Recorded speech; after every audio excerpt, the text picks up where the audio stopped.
and on expected lines. Volumes are very thin, participation is low. And in general, like I said, there is a cheerful feeling out there. We are seeing at least a bit of green as well. If you look at the exposure of Indian IT services companies' dependency on H-1B visa, it is now less than 1%. Even the earnings trajectory would seem better going forward. Gold and silver are ensuring as well, with all-time highs continuing on to this one.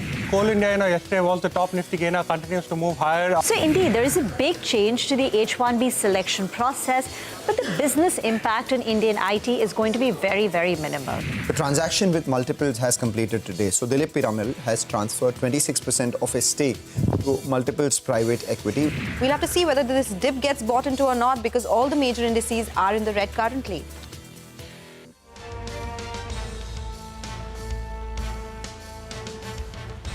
Well, that was the day so far. Hello and welcome to Closing Bell. The last 1 hour to go before Christmas. We're coming to you live from the CNBC TV 18 Motilal Oswal studio. I'm Reema Tendulkar. With me is Mangala Malu. Well, unfortunately, markets are the shade of our clothes, in the red again, but not by too much. But it just appears this 26,200 is acting as a bit of a hurdle for our markets. So we got there in the morning, we were trading above it, and from there has been a bit of a slide. There has been, and it's in line with Christmas. What are the Christmas colors? It's green and red, and the market gave both the shades to the bulls and the bears, perhaps, as we move towards Christmas.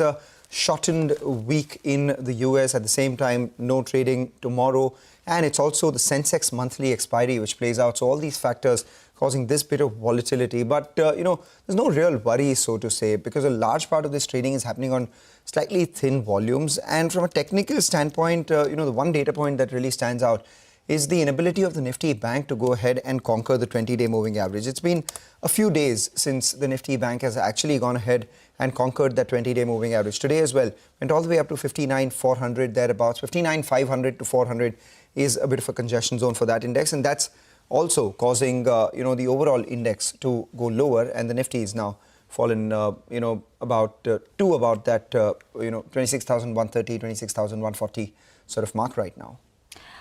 So banks are under pressure, though NBFCs are holding up pretty fine. So Shriram Finance still is up for the 6th consecutive day in a row. Look at Manappuram Finance, life highs on the stock on the back of the record surge in crude prices. You've got gains in Bajaj Finance, but even the others like a Canfin Homes, we spoke about Samman Capital, M&M Finance, LIC Housing Finance. So that pocket of the market continues to remain very buoyant. And in the large cap screen, it's Trend, which is the top Nifty gainer. So that's up more than about 2%. Apollo Hospitals, Max Healthcare, and a couple of auto names like Bajaj Auto, Maruti Suzuki, and M&M are up and about in the green. On the way down, IT is giving banks company. So IT is struggling a bit, seeing profit booking, and the H-1B visa is hurting sentiment. We'll talk all this in the next 1 hour. Let's first quickly tell you what we've lined up for you on the show. A directionless trade on Dalal Street. No signs of that Christmas cheer, but the Santa red is on the screen. The index is downbeat virtually at the day's low and now below 26,150. IT and PSU banks under pressure. Developments in oil and gas sector. British Petroleum, or BP, is all set to offload 65% stake in Castrol at an enterprise value of $10 billion. This is happening at the parent level, but the Indian stock, Castrol India, is also up 2.5%. We'll get you details. Shares of luggage maker VIP Industries skyrocket following the block deal. The Piramal family has completed the transfer to multiples via today's block. So we'll talk more about it. And precious metals continue with their uptrend. So both silver and crude prices, gold scale fresh highs, and stocks like Hindustan Zinc, Manappuram, Muthoot Finance all rise in trade. All right, so the big question then, how should you position yourself in this last hour of trade? Mitesh Thakkar from Bonanza Portfolio joins us with his closing strategies. Mitesh, this morning we were all hopeful of a big up move in the market. The bullishness, is what was expected. But we are facing some congestion. So how would you approach trade from here on? And what would you make of the trade so far? Yeah. Good afternoon, Mangalam. So, yesterday I talked about the fact that there will be some supply at 26,220, and we've not, decisively managed to get past that. Yesterday it was 26,233 as the high. Today is 236 as the high. So I think, very clearly you can find that the pivot of 26,220 is coming into play. but the structure is improved. So my sense is that, in case you get a Nifty level close to 26,100, which is another 30-40 points lower from here, that will be a buying or a fresh entry opportunity. Keep a stop below 26,045, and I think 26,380-400 remains the eventual target for me. For the timing, I have a buy on ITC. Keep a stop at 403, look for targets of 415, and also buy on Dalmia Bharat Cements with a stop below 2079 for targets of 2165. Kata, we'll come back to you at 3 o'clock to get in some more closing trades. For now, let's talk about Castrol. Because BP, British Petroleum, has agreed to sell a 65% stake in Castrol to Stonepeak at an enterprise value of $10 billion. Now, this is happening at the parent level. But Castrol, the global company, has a 51% holding in the Indian listed entity. So Sonal joins in to tell us first about the deal and the implications for the Indian entity. It is a big deal which is announced because BP, or British Petroleum, has announced they will be selling 65% stake in Castrol to Stonepeak at an enterprise value of $10 billion. That is the enterprise value. The consideration here is $6 billion, which will include accelerated dividend payments and will be fully utilized to reduce net debt. The other things that will include $0.8 billion of prepayment of future dividend income over medium to short term, and also other adjustments that the company will have in its books. They add in their statement that a significant proportion of Castrol GV minority interests relate to Castrol India Limited, which is the listed entity, and the stock surged after that statement as well. And it is important because, remember, Castrol Limited holds 51% stake in Castrol India Limited. They say that there'll be a joint venture now where 35% will be with British Petroleum and 65% will be with Stonepeak, and they do not rule out any further stake sale as well. They indicate that following the 2-year lock-in period, they can actually sell the remaining 35% stake as well in Castrol Limited. So that is an important statement coming in. The transaction expected to complete by end of 2026, subject to regulatory approvals, and the minority interests include the stake that they have in India, Vietnam, Saudi Arabia, Thailand, and other jurisdictions as well. This is a release which is coming from BP and Castrol Limited. But from Bloomberg, we are also getting details that Stonepeak has announced tender offer to Castrol India holders, and it will tender the process after the main transaction gets over, that is the 65% stake sale. So Castrol India Limited remains in focus because of this big transaction that's happening at the parent front and will be on our radar as well. Right, so that is something that will be on our radar, what happens to Castrol India, and if there is a promoter change indeed, whether there is that mandatory open offer or not that comes. Meanwhile, Nuvama Wealth is doing well all through today's trading session. Some of these NBFCs that we're speaking about, PNB Housing Finance for one has moved higher. IIFL Finance is up around 5%. Manappuram Finance as well. And as we move towards closing, we have an up move coming in on Berger Paints too. Berger Paints has spiked to the high point of trade right now. Siddharth Khemka of Motilal Oswal Financial Services joins in. Sid, good afternoon. What do you make of the Castrol deal that has happened so far, and what are your views on the stock? Hi, good afternoon. I think the promoters were in the street for quite some time now, so this news was in the making. But I think it's a good deal. Luckily, the Indian business doesn't have much debt, and as you rightly said, there will be an open offer which will get triggered. So I think all the reason to see that this is likely to play out well. The company is transitioning from the fossil fuel kind of products to the EV segment, how they are launching newer products and keep being relevant in the new age EVs transitioning. So I think with the funds or the new promoter coming in, especially with the private equity player, I think next few years could see a sharp growth in terms of revamped strategy that could lead to a stronger growth. Valuation wise, it continues to remain decent, high dividend yield stock from an India perspective. So net, I think this will be positive from the India Castrol perspective.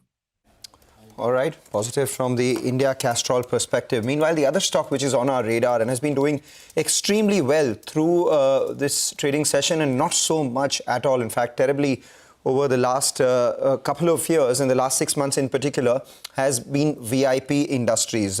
Why is the stock doing well today? What's the news? Let's tell you, this morning when we were coming to you on Bazaar, the important part was that there was a large trade that took place. 26% equity, 3.7 crore shares traded hands. And we understood, that it is the Piramal family, Dilip Piramal, who's transferred 26% stake to Multiples PE. With this, the transaction with Multiples is complete. Remember, in July 2025, VIP promoters had agreed to sell 32% of their 52% stake to Multiples PE and some others at around 388 rupees per share. Ever since, the business performance and the share performance has been weak as well. Barring today's gain, the stock was actually below that 388 rupees per share price as well. In the interim, Multiples also announced a mandatory open offer for additional 26% stake, because of which they had to park that 26% money in an escrow account for minority shareholders. Once that got done, Dilip Piramal transferred his 6% stake in the first tranche, after which there was the mandatory open offer. Once that got done, the 26% money came back, and that has been deployed into buying this 26% stake from Dilip Piramal today. So they bought 32% stake, and Piramal family still holds 20% stake. In the interim, the MD, Neetu Kashiramka, also resigned with effect from October 2025. So what is it that is important to track? What is the street betting on right now? Multiples' own turnaround strategy. The stock has been beaten down. The market has been growing, but not VIP. They've been losing market share. So does Multiples, go ahead and turn that business around? Do they invest more capital in the company? And what their investment tenure would be? And could there be further management changes after the change that we've seen from Neetu Kashiramka? And the final question, Piramal still own 20% stake. Will they sell more at any point in the near future or not, is something that we will watch out for. So in an otherwise weak market where the Nifty is actually at the low point of trade, VIP is moved to the high point of trade. Good time to bring back Sid Khemka. Sid, the luggage space. This morning we spoke with a couple of market experts. They do like the space, Safari in particular. But VIP, do you think now that the deal is complete, everything will be controlled by Multiples, barring a couple of director seats from the Piramals? There is a case for turnaround here? So yeah, Mangalam, I think the entire change in management hinged around the turnaround story that the new management brings in. A lot of questions.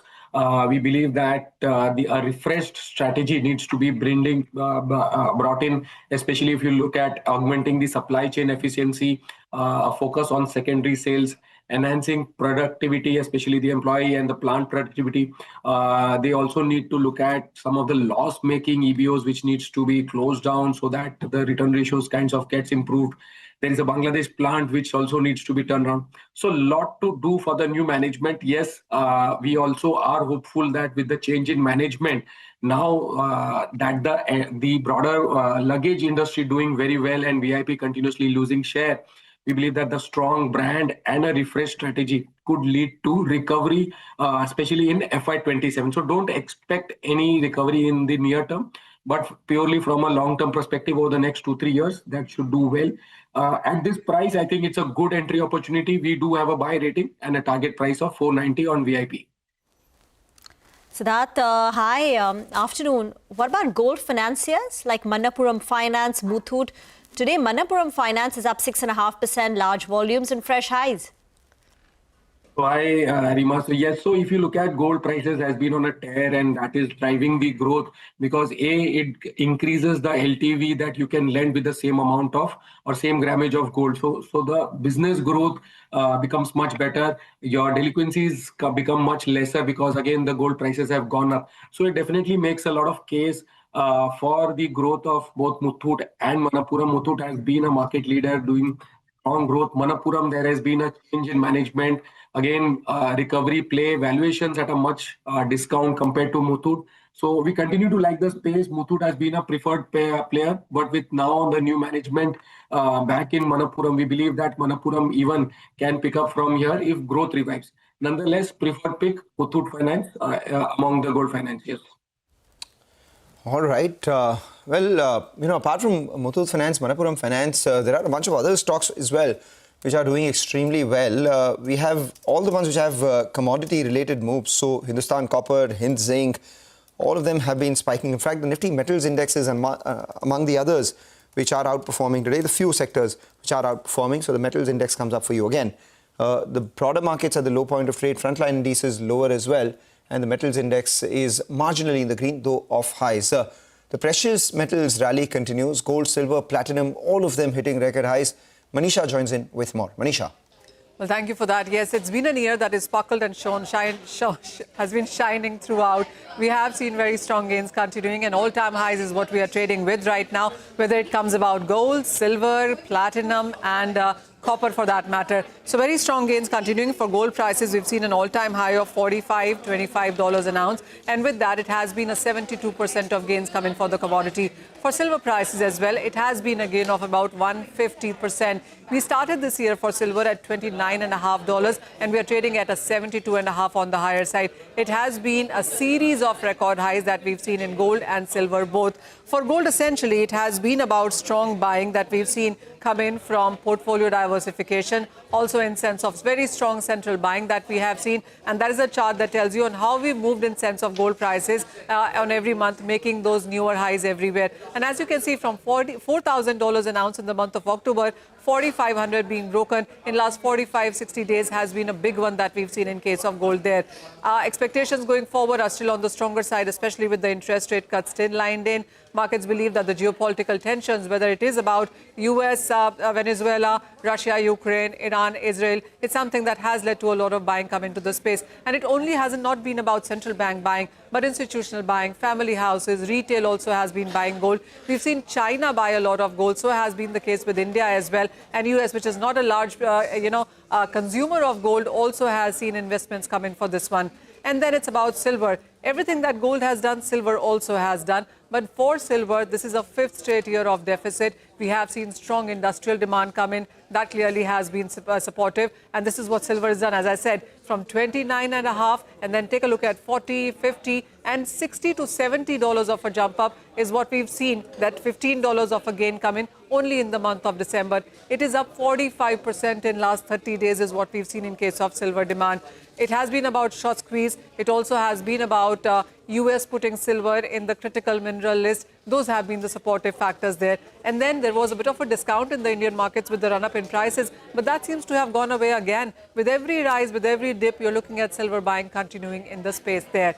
I also want to talk about platinum. Strong industrial demand onto that one. A third straight year of deficit has been supportive for platinum as well. And this is what we moved in sense of prices from $910 an ounce in the month of January to trading nearly at $2,300 an ounce. Has been a strong jump. This is a 163% of gain coming for platinum as well, with an expectation that you could be looking at more demand when it comes from energy sector, also from renewables, etc., and automotive as an industry.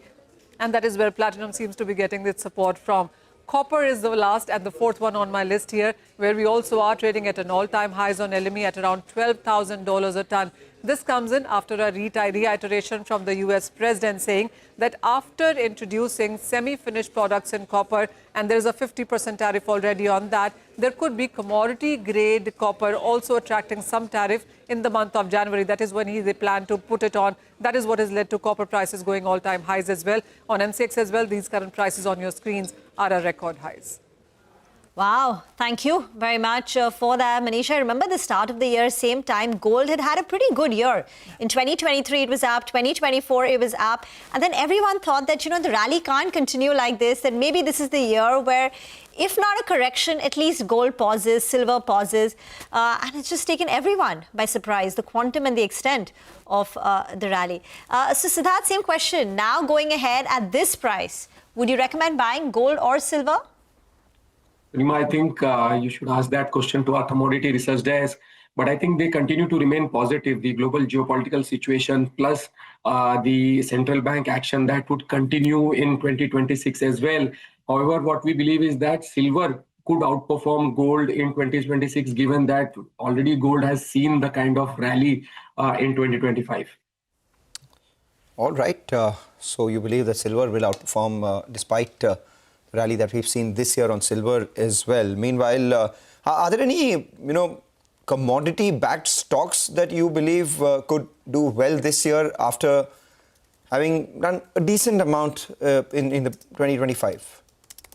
Manglam, I think the clear buys in terms of commodity, especially if you look at precious commodities, you have the to Hindustan Zinc and Hindustan Copper and Vedanta. I think apart from that, if you would like to play copper, is through the wires and cables companies, both KEI as well as Polycab. The price generally they pass on, and when the copper price falls, generally the price cut is lesser and the margin sustenance becomes much better.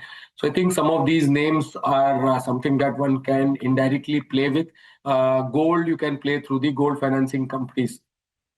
All right, I wonder if you're tracking JBM Auto, Sid, because, it's a big move. Second day running, it's up around 13%, and it's been an underperformer. But this month, it's got some momentum. In fact, so much so that on the 22nd of December, they got a mail from the BSE as well, asking them for if there are any disclosures that they need to be made because of the kind of volume move that we've seen on JBM Auto. They obviously said that they're purely market-driven and due to market conditions. But I wonder if you have a view on the stock, JBM Auto. So, Mangalam, unfortunately, that stock is not under coverage, and I have not seen any particular news flows with regards to this stock, so I will not be able to comment. All right, we take that point. For them, obviously, the order book that they have for e-buses, etc., would be an important one to track the OEM division and the component division. With that, we'll take a short break, come back on the other side. Pashupati Advani of Global Foray joins us on the other side.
Welcome back. The Nifty continues to trade lower, 26,135 on the frontline index.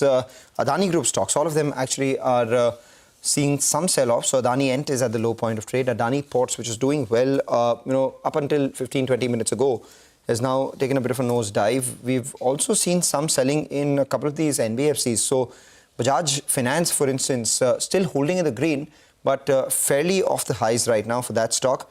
And even Shriram Finance had been doing well, still holding with a gain of almost 1.5%, but has corrected about 1.5% from the high. So half of its gains have been given up. On the other side, IT stocks are picking pace. So we have TCS, which has moved to the high point of trade, recovered almost 0.75%. Tech Mahindra is another one, which too has moved into the green, a recovery of almost 1% from the lows. So IT index still in the red, but TCS, there you have it, at the high point. And alongside that, Tech Mahindra comes up as well. But let's get in some top movers this hour. Let's go across to Hormaz, who's standing by at the big wall. We're counting down to the Christmas holiday, but there are certain movers in the broader markets that are not in snooze mode whatsoever. 5 Paisa Capital is one such name. The biggest single day gain in over a month now. It's 8% higher. At one point was up around 10% as well. The gain in 4 out of the last 5 sessions now. We've had more than 20 lakh shares that have been traded on the stock. The 20-day average is less than 65,000 shares. So gains on very strong volumes. The stock has moved above its 50 and 100-day moving average, and the next level on the upside is the 200-day moving average, which comes at around 362.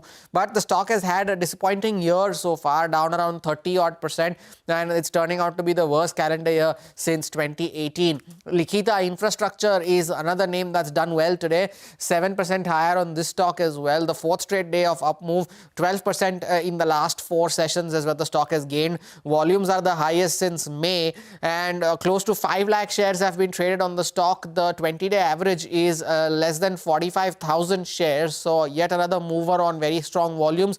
But despite this move, the stock remains below its key moving averages. The first level on the upside is the 50-day moving average at 208, and then comes the 100 DMA, which comes at around 228. Now the stock, this one too, is down 40% so far this year, and is turning out to be the first negative year since it listed back in 2020. JBM Auto, we spoke about this in the morning. It's built onto those gains now, 13% higher on the stock. The top gainer on the Nifty 500, the biggest single day gain in 3 months. Here too is the 4th straight day of gains, and we have had more than 2.5 crore shares that have been traded on JBM Auto, now higher than the 20-day average, which is just over 3 lakh shares. And the stock has now moved above its 100-day moving average and its 200-day moving average, which was at 635 and 643 respectively. And the stock's down around 15% so far this year, and set for its first negative year after 2020. And lastly, all the commodity related names, Hindustan Copper, Manappuram, IIFL, all of them doing well for gains of 5 to 7% in today's trade. And take a look at the volumes as well. Manappuram is at record highs, of course. Hindustan Copper is at levels last seen in 2010. Manappuram has had over 2 crore shares traded. Hindustan Copper has had over 4 crore shares traded, and all of them at least 5 to 7 times higher compared to their 20-day average. So strong going for a lot of these names. Thank you very much for that. It's the first time I'm hearing of Likhita Infrastructure. Yep. Have you been in the company for so long, right? Did you know about it? I know of the name. I've seen it buzz in, the volume buzzers and all of that and stuff, but never knew about the company. So it lays oil and gas pipelines, and it helps with the city gas distribution networks, including the PNG connectivity. So I think some of their clients include GAIL, IOC, ONGC, HPCL. So basically it caters in that. And I think the market capitalization is about 750, 800 crores. So it's not a very large company, but oil and gas pipes, that's what the company does. Thank you. Yeah. No, I was just looking at some of the fundamentals as well.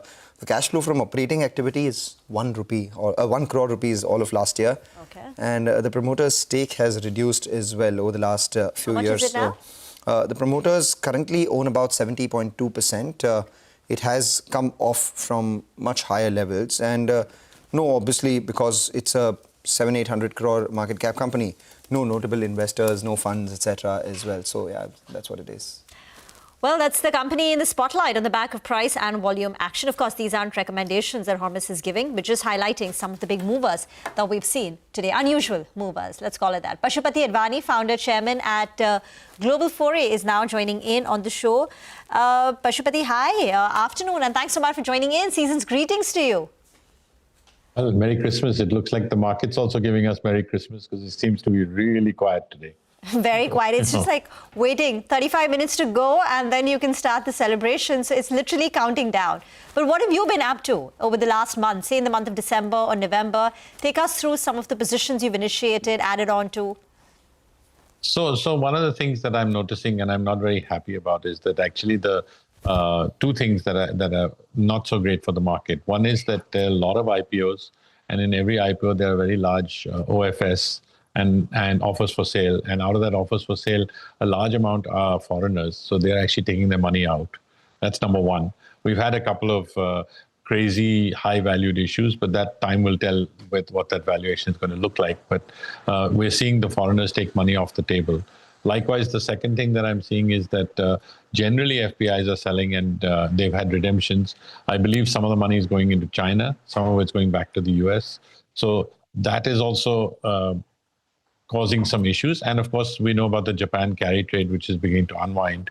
So that's also taking some money out. So less liquidity in our markets is not good for our markets as a whole, which is why we've had sort of the index is doing okay, but the rest of the market seems to be having issues and just floating downwards. And the last couple of months, we've seen small caps and mid caps really taking the brunt of the selling. Rima? Yes, got that. So the IPO pipeline still looks very robust. So it's unlikely the supply coming in from IPOs is going to abate. So that headwind perhaps will continue even in 2026.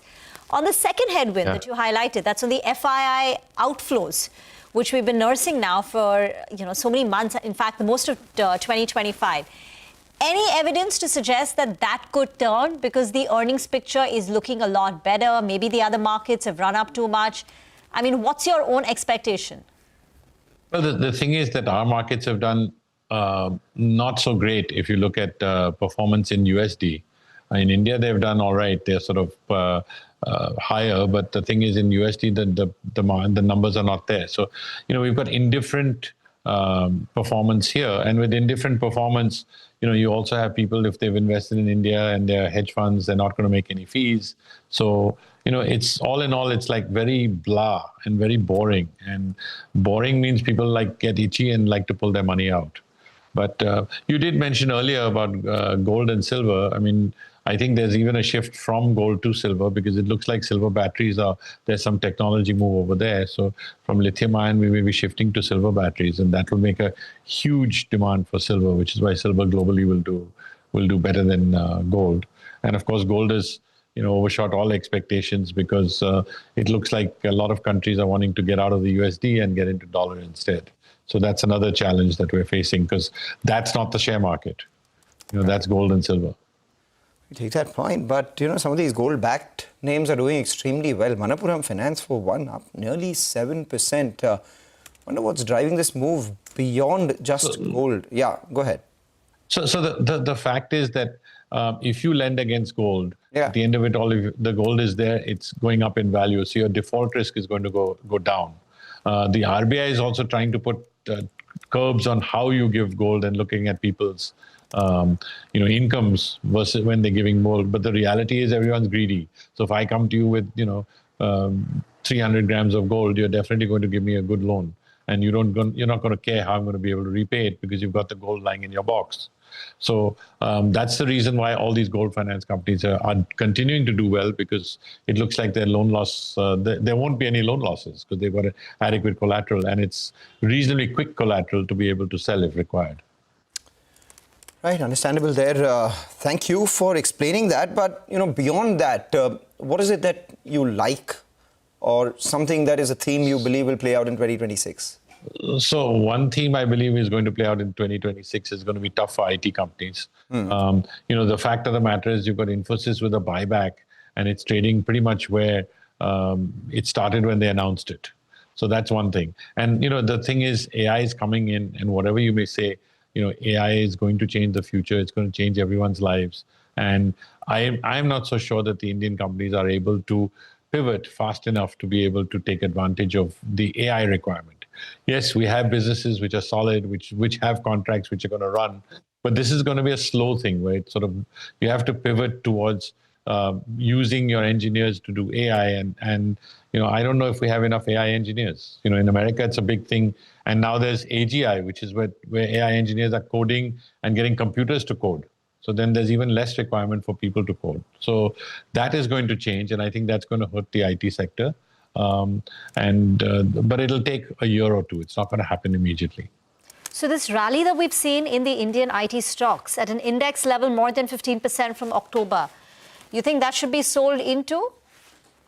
Yeah, I think so. But the reality is that the rupee's also gone from 85 to 90. So, that alone is, 6%, 7%? That's half of it.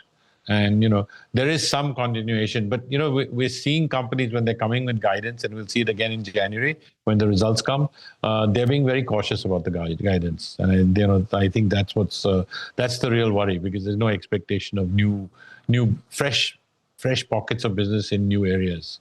I don't see that. I may be wrong, but I'm not seeing it. Ashwapati, any stocks that you've purchased recently that you can share? Not really. I mean, I've got some old faithfuls. I actually feel that the infrastructure part is where we need to be. Government is spending. Private infrastructure is also starting to spend. So you have to be in, and the country is continuing to grow. So you need cement, you need steel, you need all the basic chemicals, construction chemicals. All those sectors are fine. We can continue to be in it. We'll make money in rupees. I don't know whether we'll make money in dollars or not. And as I said, I think silver and gold are still worth a bet. And, yes, recently I have purchased a gold ETF. Okay. And silver ETF? Not yet. I think I missed that one, but I'm thinking about it. It'll probably be next month. Any consumer tech names because people believe in the long-term story, the opportunity. All that most people want is an entry point into any of these consumer names. So the challenge that we've had is that we've had consumer names trading at nice high PEs of 25 and 30, and the same companies, and you can take Hindustan Lever as a prime example. Today, I don't think the margins are there. The margins are lower. The rate of growth is lower. I don't know why, but it's not showing up. And therefore, you're getting indifferent performance in top line consumer names. And so, you're a little bit wary of being in that sector, because I don't know why it's not actually performing the way it used to perform, because I believe the margins are, low single digits, and, that's not good for that whole sector. Actually, I was asking about consumer tech, but, out of time, these new age tech companies, because you've spoken about Paytm in the past, but there have been a lot more by recent listings. But we'll take that discussion forward another day because we're out of time. Pashupati, thank you once again for joining in, and season's greetings to you. Let's move on now. Mangalam has actually moved over to the F&O desk, and he's got his eye on the futures and options trends.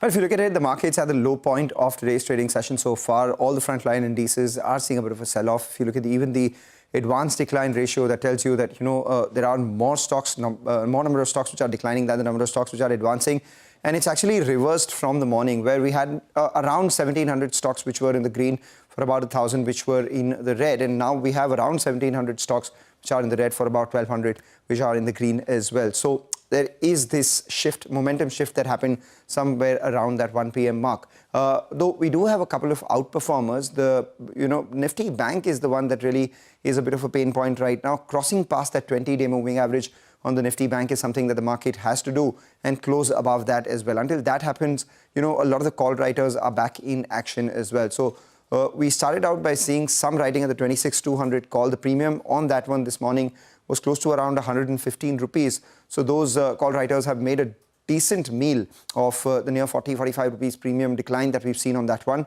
And then those call writers are seeing some writing at the 26,150 call as well. For a premium of 50 rupees, it tells you that maybe the street is working with 26,200 as stiff resistance. At the lower level, 26,200 put writers have covered their positions, and that's caused the markets to fall a little more. And now put writing continues, however, at 26,000, with a firm belief that the 20-day moving average on the Nifty, which is 2619, will hold out and will continue to play out. Got that. Here's what we'll do. Slip into a very short break. Thank you very much for that, Mangalam. Come join me back at the table now. We'll get into a break. On the other side, we'll get you a check on what dealing rooms are saying in our segment D Street Chatter. Nimesh joins in, and a few BTST calls.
Berger Paints is doing extremely well. We pointed the stock out at the start of the show, and now it's completely moved to the high point of trade with a gain of over 2%.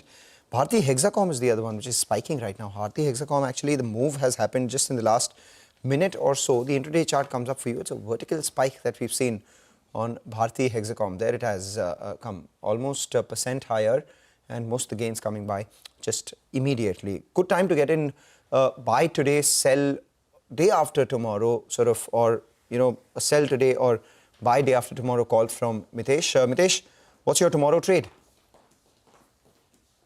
Pharma is breaking out of a consolidation, so BTST here with the stop at 75.80, a target of 76.50. And NHPC is the other one. BTST here with a stop just below levels of 77.25 and a target of 79 can be looked at. Right. Okay, Mitesh, thanks a lot for that. Let's get in Coal India as well. The stock itself for the second straight day. Vivek joins in. Vivek, listings of its arms, value unlocking out there. Absolutely right. So value unlocking is what the street is quite excited about as far as Coal India is concerned.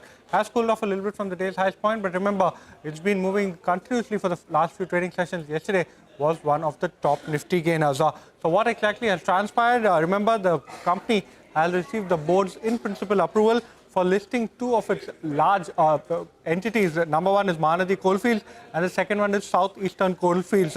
Remember, both of these entities together account for over 52% of Coal India's production. Coal India, remember, has already initiated listing process of the other two arms, which is Bharat Coking Coal, as well as Central Mine Planning, as well as Design Institute. So over 52% of the company will now have two separate listed entities.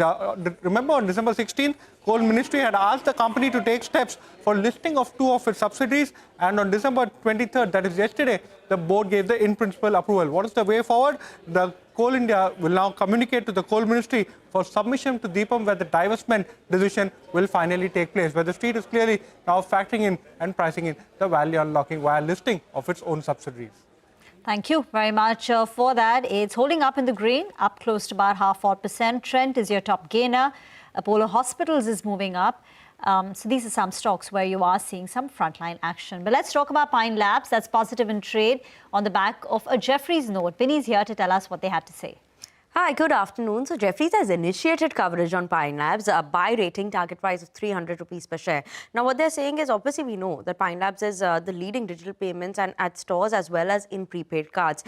They believe that the company can actually achieve a 23% CAGR growth in terms of revenue over FY25 to FY28. Network with brands, merchants, as well as banks with tech platform is a key moat for the company going forward as well. And they believe that building a share in online payments and international issuing business will also be a driver for the company. Apart from that, they believe operating efficiencies can be something that will lift the EBIT adjusted margins for the company from 15% to 27% by FY28. That's the estimates that come in from Jefferies. And obviously, valuations are at a discount versus peers, so they find it attractive as well. And that could lead to a re-rating in terms for the company if there is consistent growth. So they're positive on this one, initiated coverage with a buy rating. All right, that's about Pine Labs. Meanwhile, look at Meesho. Another recent listing has done extremely well post-listing, but the last couple of days were rough. We saw a lot of supply come by. And today, from the lows, we've seen good recovery on that stock, actually. It's currently at the high point once again, closer to the 200 rupee mark now, as against the earlier levels where we saw the stock drop a fair bit from their highs. The IT stocks, however, continue to be on our radar. The US has announced major changes to the H-1B program, replacing the long-standing random lottery system with a weighted selection process. Rima, you said that this would be a negative, but not so much, and that's exactly how it's playing out. So no material disruption to the business operations for IT companies. So let's just to run you through the news. Earlier, H-1B selection was done by a pure lottery. So whether you are an entry-level applicant or a highly specialized, a very expensive employee and engineer, your chances of getting an H-1B visa were the same. But just on account of the fact that there were more applications for entry level, there was sheer volume of it, resulted in a disproportionately large number of H-1B visas going to the entry level. This the US did not like. They said it was an abuse. What they want is that because you have a limited quota of H-1B visa, 65,000 plus another additional 20,000. They want it to go towards the more skilled people who are bringing value to America. So therefore, this H-1B selection process has changed from a lottery, random selection, to one where there is a higher weightage assigned to more skilled people, higher wages. So basically, simply put, whatever it means is that if you are a more skilled employee, higher wages, you have a higher probability of getting an H-1B visa. And this also ties in with the fact that Trump recently, via a proclamation, increased the visa cost for $100,000. That anyway eliminated the entry-level jobs for using H-1B for entry level. So it ties in with what reform Donald Trump wants to make. Now, when it comes to the impact on Indian IT companies, sentiment negative, but compared to back in the day, a decade ago or 2 decades ago, where a large portion of the US business was staffed, because Indian IT companies got 65-70% of their revenues from US. And on those US projects, you've always had to staff some employees. And those were done with Indian employees going on H-1B visa. But compared to what it was, say, a decade ago, Indian companies have been slowly reducing their dependence on H-1B visa, and it started in Trump's first term when the visa rejection rates went up a lot, the processing, documentation, it just got very uncertain. And since then, Indian companies have decided to lower their dependence on H-1B visa, and right now it's not too many, as you can see on your screen. HCL Tech has said a few hundred. For TCS, it was about 500. Infosys used the word minority when we asked them in the press conference post Q2. Wipro has said 250 H-1B visas over 5 years. Tech Mahindra says it's less than 1% of the global workforce. So yes, in a nutshell, it is negative, but is it going to be a big disruptor to their business? No. So which is why you are seeing some pressure in Indian IT companies, but it's not that. There is a sharp downturn. Mayuresh Joshi, MarketSmith India, is now joining in. Mayuresh, your Santa gift to our viewers. Give us one stock that you like. Afternoon, Rima. No, so ITC hotels, this is something that we continue holding in our local and global portfolios. Our sense is that hospitality as a space is geared up for good times over the next few quarters as well. For ITC hotels in particular, I think the numbers have been pretty encouraging in Q2. The expectations in terms of more keys getting added, both in terms of business keys, both in terms of spiritual tourism keys and leisure keys as well, across various locations over the next few years, increasing their footprint and thereby their key size as well. I think that is going to be significant going forward. On the existing run rate, the average, the revenue per average available room, I think that is exceeding 8,500. They'll also incrementally get GST benefits below 7,500 on a few of their properties. And therefore, as a construct, I think the space should do well.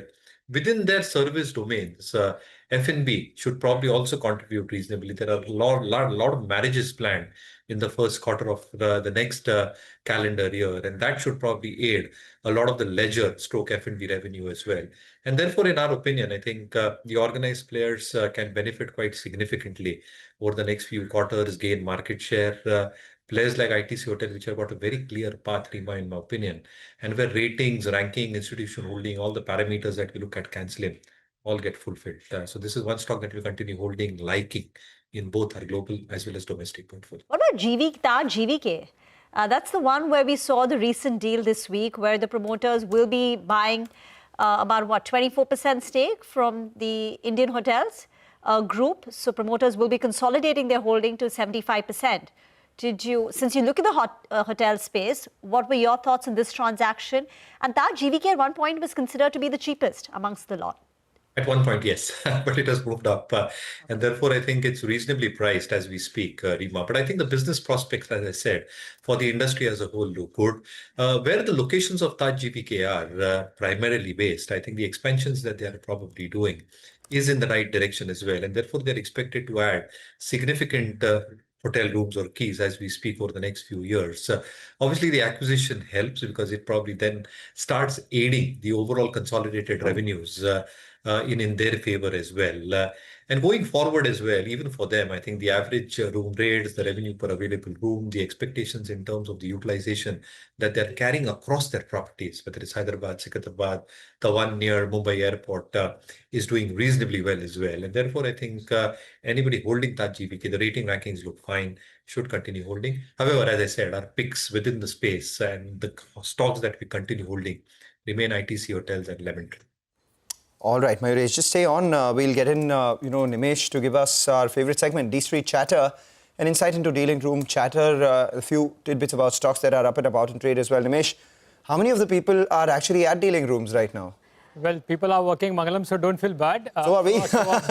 So are we. So anyway, from a market perspective, again, a day of consolidation, so to speak, off days high. Again, the mid-cap index is looking weak, half a percent down. But let me tell you that there is a lot of traction in the broader market names for the last couple of days, and so is the case today as well. So not everything is lost in the broader market. There is a bit of momentum back, and looks like that momentum is likely to play out towards the end of this year. So that's a broad feedback as far as dealing room is concerned. Flows again is a mixed day, not much to read into. Some blocks might have an impact on the flows as well. The sector which stands out today is clearly NBFCs. For some reason, the entire space is buzzing in trade. The gold NBFCs are rightly so because of gold at record highs. But there is a bit of a spillover of the Shriram deal into other NBFC names as well. So that's one space which is well bid for larger institutions. So that's the space there. And the other sector which has been doing well this week is the railway and the defense theme. Not backed by institutional buying, but there is a bit of interest, I guess, something to do with the pre-budget rally in those names. So that sector is continuing to do well. But the sector which stands out today to me in terms of institutional buying is the NBFC space. Indeed. So did you manage to pick up any buzz on individual stocks, Nimesh? Well, it's a couple of names I'll add to my list from today's chatter point of view. The first name is KNR Construction.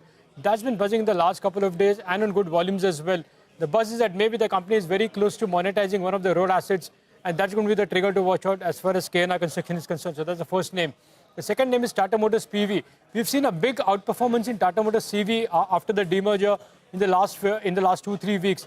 Now, I guess there is a bit of accumulation happening in Tata Motors PV as well. Remember, the big delivery of the new launch is going to happen maybe end of this week. So that's something to track in Tata Motors PV. But I understand some domestic mutual funds have started accumulating at this price.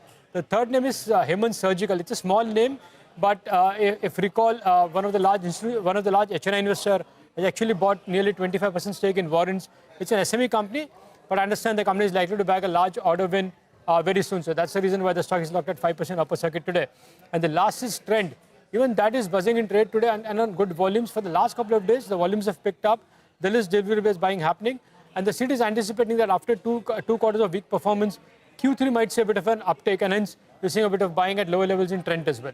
Okay, this week it's up 5.5%. Yeah, in fact, I was just thinking of pointing that out as a stock plot, but good one, Nimesh, on Trent. I believe that there was a large fund which was selling Trent, offloading some of their Trent portfolio, and over the last week or so, 2 weeks or so, that selling has been exhausted, so it's been absorbed, and now lack of supply and, as Nimesh said, some buying from the FI desks has caused the stock to move higher. But just before we slip into that short break, I'd like to pull up Titan as well, and let's see whether Titan, the street reacts to the possible news that Titan may actually finally enter the lab-grown diamond space with, Beyond, which is a brand that they've gone ahead and trademarked. And trademark doesn't necessarily equate to a launch, but there have been pictures of a repurposed store somewhere as well in the country. So now there could be a full-fledged store. Lab-grown by Titan. So let's see how that goes. Take a short break, come back, continue our conversation with Mayuresh, perhaps pose this question to Mayuresh himself.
Welcome back. We've got 5 minutes to go before the markets close for trade, and the Nifty seems to be ending below 26,150 at the session high, which was 26,236. Markets were just 100 points away from their all-time high levels, but the mood turned, and finally, markets closing a tad bit sluggish. The Nifty Bank below the 20-day moving average. IT, Pharma came in for profit booking. In conversation with Mayuresh on the last leg of the show, Mayuresh, on Castrol, did you have any thoughts on the deal between BP and Castrol? And will there be that open offer for the Indian minority shareholders? If it comes through, what should we do? No, so didn't get a chance, Rima, sorry, for looking at the deal. But as a business, I think it obviously depends in terms of the dynamics, in terms of how base oil prices are expected to play out. Structurally, looking at how crude is probably placed at this juncture, and even if you do the adjustments in terms of the inventory for a quarter or two, I think the kind of volume growth that can come through can be significant. However, from a pure deal perspective, didn't probably get a chance to probably look at it. Okay, not a chance. VIP, that promoter transfer is complete. Do you think VIP will start outperforming with multiples at the helm? So I think this is largely done and dusted with. Now it all boils down to earnings delivery, Rima, earnestly. So I think how the new strategic changes bring about volume growth, whether you're seeing any kind of a product mix come through. They've already diversified a large part of their product mix. But how does that probably translate into better volumes, better realizations, better selling prices, and therefore better top line with improved margins? I think that strategic earnings sprint is now what the markets will look at. So with this move, I think a large part of the overhang is now behind us. The markets will now look forward for any positiveness that comes through from Q3 numbers, any commentary thereof. And if numbers start coming through, I think the entire valuation gap that was existing between VIP and its peers, I think that should slowly and steadily start receding as we head into the next few quarters, subject to that numbers to do. So bet on it or don't bet on it, VIP, because the stock is still around the deal price. Not right now, as I said. I think it's better to wait for Q3 numbers, look at how the numbers, the fine print is, look at management commentary, what their strategic vision is, and then probably take a call. We were just, chatting earlier with our guest, and he said he bought a gold ETF. Is that something you would recommend? No, as part of portfolio diversification, it should be part and parcel. And I've always maintained at this level. At a small allocation, I think your SIPs in gold ETF should continue. Okay, even at this level, it's not that people should try and time it. That should continue, a gold SIP. Absolutely. Got that. And silver, would you have a view? A silver ETF? So again, I think the fundamental behind that in terms of US declaring it as a critical material, I saw a few videos where Samsung is introducing new smartphones, their smart watches, where silver component will go in higher proportions. As an industrial commodity, I think it is going to be of great use for applications worldwide, and therefore a lot of global institutions, corporations, governments adding to the critical list is probably jamming up the supplies as we speak. And therefore, I think the kind of price moves that you're seeing at this juncture, my own sense is that a large part of the move is done. But you never know, Rima, because I think over exuberance and excesses always play out. Yeah. Trend, Nimesh was just telling us that maybe Q3 will be a better quarter in terms of growth, and investors, some of the smart investors seem to be betting on it. Have you had any channel checks on Trend's performance in the coming quarters? So things are improving. And again, I think the kind of Judaization strategy, as Mangalam always puts it, that Trent has probably deployed, I think that should work in its favor. However, I think when we are doing a check between Trent, Vishal Megamart, V-Mart as an example, I think we found that the latter players, something like a VMM, Vishal Megamart, V-Mart, probably might offer a little bit of a more value, because I think as discretionary spending comes back, specifically in tier 3, tier 4 towns, the average ticket sizes that they're operating out of, a marginal increase in those ticket sizes and volumes will mean a hell lot in terms of their earnings and earnings estimates put forward on FY28 numbers. So ratings, rankings are looking far better for Vishal Megamart and V-Mart Retail. Clear disclaimer, we own these stocks in our local and global portfolios. I remember in the past you talking about Shriram Finance. I think that was also a part of your portfolio. and you must have reaped the benefits of it. But Mayuresh, we'll thank you on that note. Just counting down to today's close. Sluggish close. The Nifty ends down 50 points at 26,133 from the session high. The Nifty ends lower by 100 points. Sensex down 150 points. Some profit booking visible in the morning. We opened up in